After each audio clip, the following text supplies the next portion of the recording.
Hola, bienvenidos a su High Tech Business Channel. El día de hoy vamos a estar hablando un poco sobre el tema de finanzas y cómo impactan los negocios. Y en ese sentido, vamos a revisar lo siguiente. ¿Te has preguntado cómo hacen las empresas y los ejecutivos que son muy exitosos para cerrar grandes negocios? ¿Cómo construyen propuestas que son efectivamente irresistibles? Y para responderte eso, primero tenemos que saber cuáles son los objetivos de las empresas, tanto en las que nosotros trabajamos como en la de nuestros clientes. Hay varios factores, pero los más importantes o los más significativos son aquellos que toman en cuenta el factor humano, es decir, quiénes son los que trabajan, quiénes desarrollan, cuál va a ser el cliente final, y demás. Por otro lado, también los productos. ¿Cuáles son los productos y servicios que estamos ofreciendo y a qué destino van? ¿Cómo es ese mercado? Y definitivamente, cuáles son las ganancias tanto del cliente como las nuestras en en cada uno de los negocios. Finalmente, tenemos otro punto muy importante que son objetivos de las empresas, que es su responsabilidad social empresaria, el cual tiene que ver con cómo ellos ayudan al medio, al entorno, a la sociedad en general, donde operan. Y dentro de eso evolucionamos un poquito más y nos preguntamos cuáles son los objetivos de los accionistas, tanto de nuestros clientes como los propios. Entonces, el valor de una empresa, ¿verdad? Se refiere al valor que ésta da a través de sus acciones y cómo ésta construye valor para sus accionistas y para la sociedad en general. Y se dice que el valor del accionista es igual a la rentabilidad, es decir, el dinero que produce, el valor que da, más el potencial de crecimiento que tiene a futuro.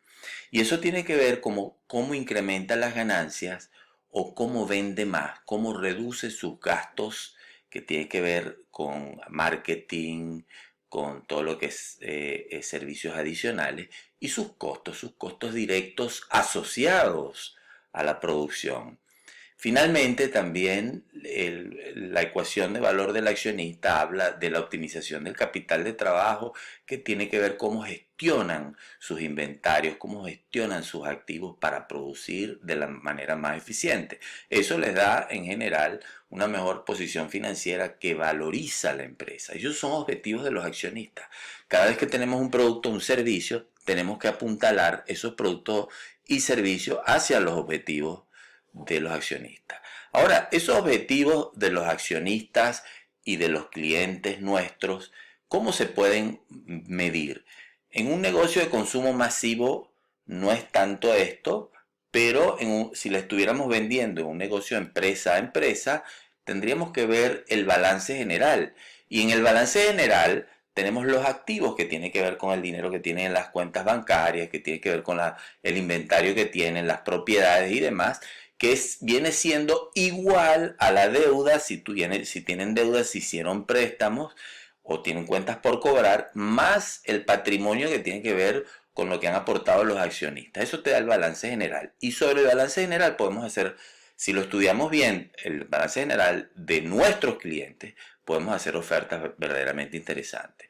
De la misma manera, tenemos que analizar el estado de ganancias y pérdidas, donde es muy sencillo, no hace falta ni siquiera recordarse de cosas gráficas muy complejas, porque tienes los ingresos que entran de las ventas y le tenemos que restar los gastos administrativos, los costos, los salarios, el alquiler.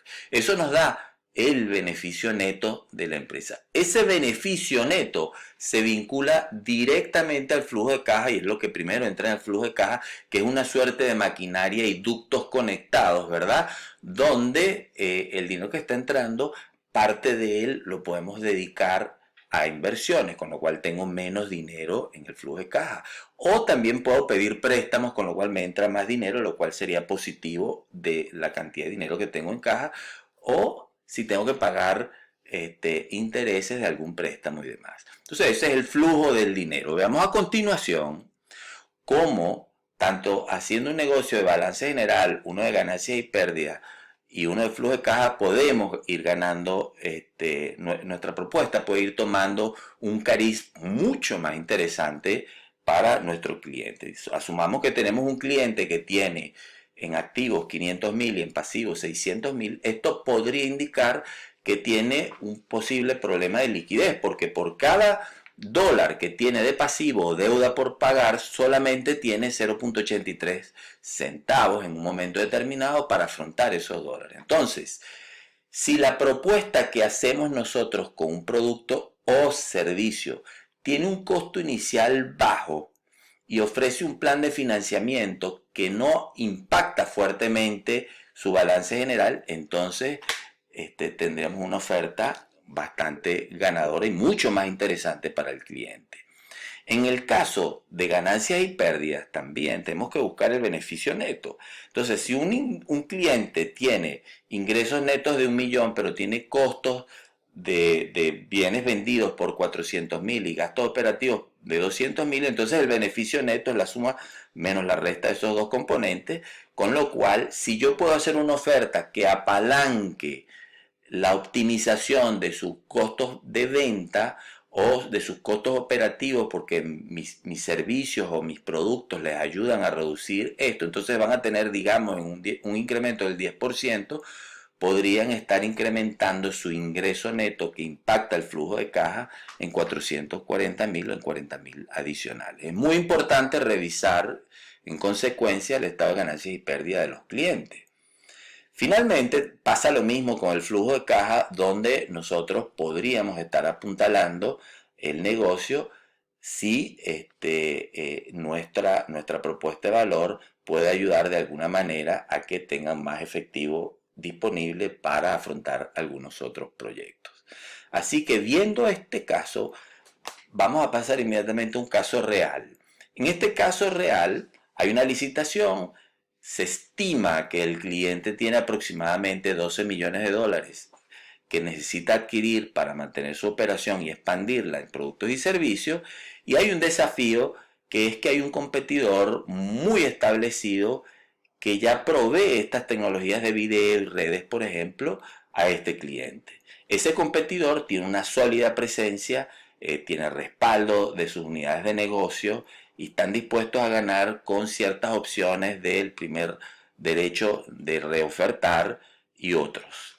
Entonces se genera la lámina esta que estamos viendo a continuación, que dice estrategia general, está en inglés pero básicamente es entendible, donde se hacen una serie de análisis y se condiciona el negocio con ofertas bien agresivas y descuentos sumamente agresivos, explicándole a la propia unidad de negocio cómo se va a recuperar ese dinero a futuro y cómo es necesario hacer ese esfuerzo para posicionarse en un modelo que pueda ayudarlos a ganar negocios a futuro, y que si lo ganamos tenemos estos beneficios, y si se pierde una cantidad importante de dinero en negocios y oportunidades. Ahora, ¿cómo se ve eso? Bueno, eso se ve que con dos herramientas que queremos ver a continuación. Aparte del balance general, estado de ganancias y pérdida, el flujo de caja, vamos a incorporar, gracias a que tenemos esa información, el costo promedio ponderado de capital, o WACC, por sus siglas en inglés, y la tasa interna de retorno. Tenemos que tomar en cuenta que la tasa interna de retorno, como vemos ahí en ese gráfico, se hace sobre distintos proyectos, y entonces tienes un retorno, digamos, sobre el proyecto. Por el otro lado, el costo de promedio ponderado de capital analiza toda la estructura de capital de la empresa, tomando en cuenta la deuda que pueda tener, es decir, los préstamos bancarios que pueda pedir, o la emisión de bonos o ese tipo de instrumentos, más los aportes que hacen los capitalistas, los dueños de la empresa. Así que, tomando en cuenta esos dos, se compuso, y teniendo la información del flujo de caja del cliente, teniendo de lo que podría generar como flujo de caja este negocio, esta venta de hardware y software, se establece que esa venta de hardware y software es parecida para ambos proveedores. Entonces se hace una oferta bastante interesante. Yo creo que en este gráfico lo vemos mucho más interesante. Tomamos el WACC, que proporciona una medida del costo del financiamiento para optimizar la estructura de capital del cliente, versus solamente usar la tasa interna de retorno. En el lado izquierdo es la propuesta ofensiva y la derecha es la propuesta incumbente del que ya tiene el negocio. Si ustedes se dan cuenta, la oferta ofensiva lleva 12 millones de dólares y la defensiva, es decir, de aquellos que ya tienen ese cliente, es de 11 millones, es inferior. Los dos a 3 años solo varía la tasa de interés. Y por otro lado, el flujo de caja de esa tecnología que le va a afectar al cliente es parecido en ambos casos, porque no hay un gran diferencial en el beneficio que va a aportar la tecnología. Digamos, es ceteris paribus, como dicen los economistas. Entonces, ¿qué se hace? Nosotros tomamos la herramienta de WACC, ¿verdad? Como entendiendo que el cliente tenía una tolerancia baja al riesgo, querías tener una estructura de capital y financiera mucho más a largo plazo que se acomodaba con su modelo.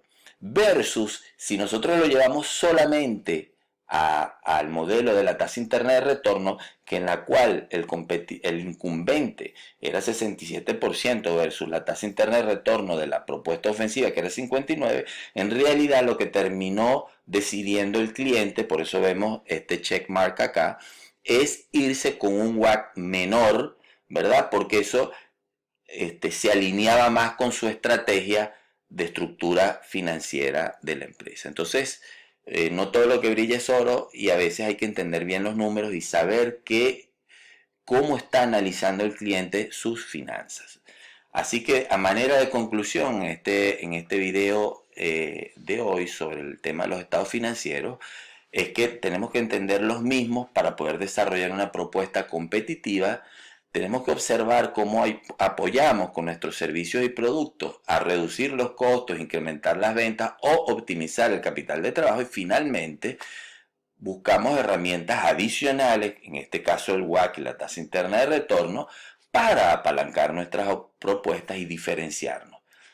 Así que en el próximo video vamos a tomar todo esto y vamos a mezclarlo en la teoría de juego y vamos a ver cómo, basado en toda esta información, es la probabilidad de incrementar y ganar el negocio se dispara exponencialmente. Así que, amigos, si les gustó este video, denle clic y suscríbanse, que vienen videos muy interesantes. Nos vemos en el próximo.